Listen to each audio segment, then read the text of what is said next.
Você já se perguntou, e se meu filho perder a vontade de viver? Essa é uma preocupação terrível para nós que somos pais, mães, educadores e educadoras.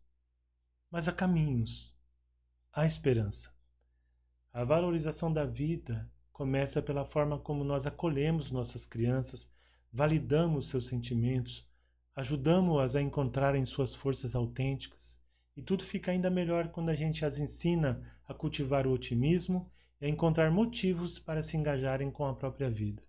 Chegamos ao Setembro Amarelo, mês dedicado às campanhas de valorização da vida e de prevenção ao suicídio.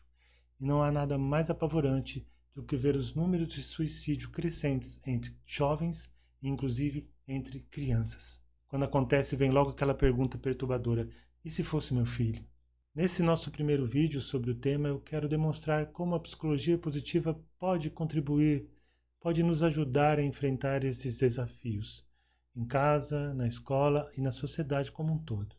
Obviamente, trata-se de um tema complexo, com múltiplas causas, com muitas variantes, e nós não podemos cair na tentação de soluções simplistas.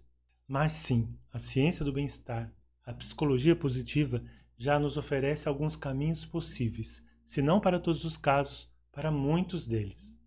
Se você não me conhece, meu nome é César Tucci, eu sou especialista em desenvolvimento do potencial humano e também em psicologia positiva, autor de alguns livros sobre o assunto, canções, treinamentos, workshops, cursos e outras coisas que você pode conferir aqui na descrição desse vídeo. E para trazer algumas reflexões sobre como a psicologia positiva pode nos ajudar nesse sentido, eu vou partir das próprias 3 linhas editoriais que nós assumimos aqui em nosso trabalho: a parentalidade baseada nas forças, a educação para o bem-estar e o bem-estar estrutural. A parentalidade baseada nas forças é aquela em que a gente une o estilo parental autoritativo, em que se dosa com equilíbrio, disciplina e afeto, em que se respeita e se dá voz à criança, mas também se impõe os limites necessários, mantendo o foco no desenvolvimento da criança com ênfase nas suas forças mais autênticas. Entre elas, suas forças de caráter, forças como o senso crítico, como entusiasmo, como esperança, como gratidão, entre outras. Além de acolher e valorizar sua singularidade, você ajuda a sua criança a desenvolver uma atitude mental de crescimento, percebendo os erros como parte do processo. Ela compreende que a gente aprende por repetição, que não há nada de errado em pedir ajuda, que o que não está bem hoje pode estar melhor amanhã, que ela pode buscar estratégias diferentes para atingir seus objetivos, estratégias mais coerentes com o que ela é e mais adequadas com as forças que ela apresenta.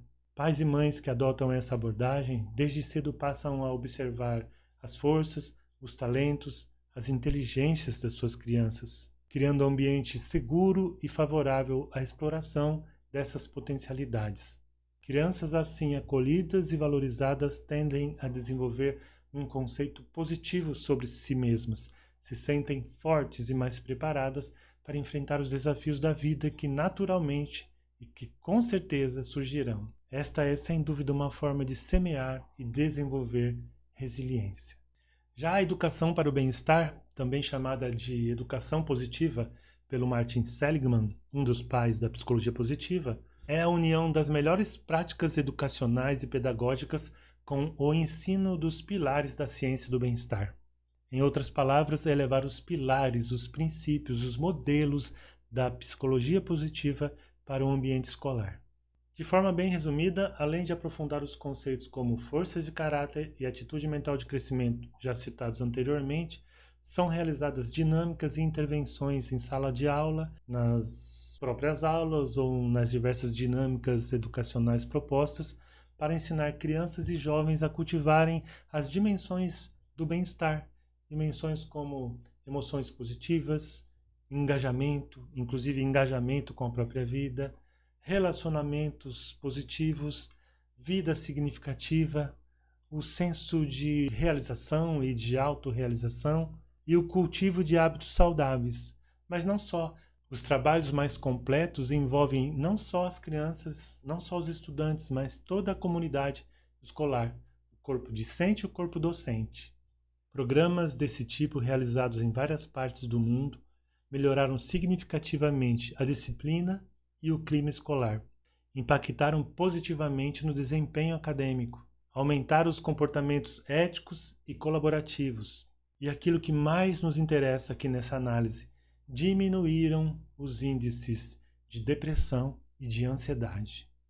Portanto, em muitos casos, funcionaram como uma espécie de antídoto às ideias de autoextermínio. Bem, eu já falei da parentalidade baseada nas forças, já falei da educação para o bem-estar e ainda resta comentar sobre o bem-estar estrutural. Se você está gostando, não deixe de comentar, de acionar o sininho, de se inscrever, de compartilhar e essas coisas todas. Tudo que nós estamos falando aqui de forma tão resumida, exploraremos melhor nos próximos vídeos dessa série. Acredite, assunto não falta. E o bem-estar estrutural? O bem-estar estrutural é como eu chamo a proposta que eu tenho defendido aqui no nosso trabalho. E pela importância máxima dessa proposta, eu vou ler as minhas anotações aqui.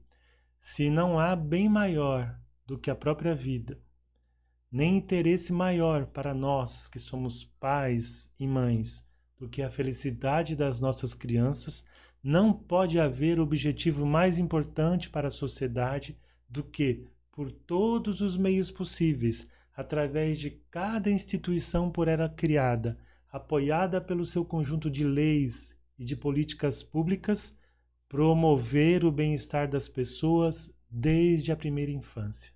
Toda a sociedade deve estar estruturada para isso. Toda empresa, toda instituição, todo empreendimento público ou privado deve ter como parte de sua missão promover o bem-estar das pessoas.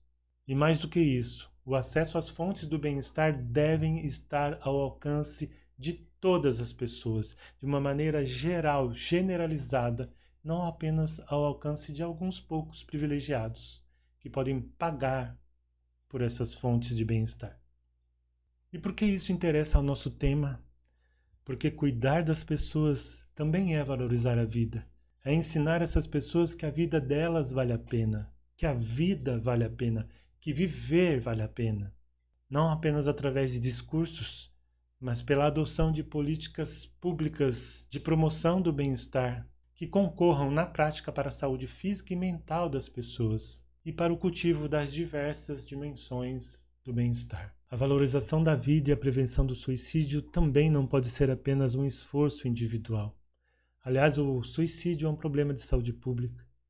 A forma como nós vivemos, a forma como nós estruturamos a nossa sociedade, o ritmo de vida que se impõe às pessoas, os valores, as formas como o ser humano é visto, avaliado, ranqueado, tudo isso influencia na saúde mental, influencia nos índices de ansiedade e depressão que muitas vezes podem levar ao suicídio.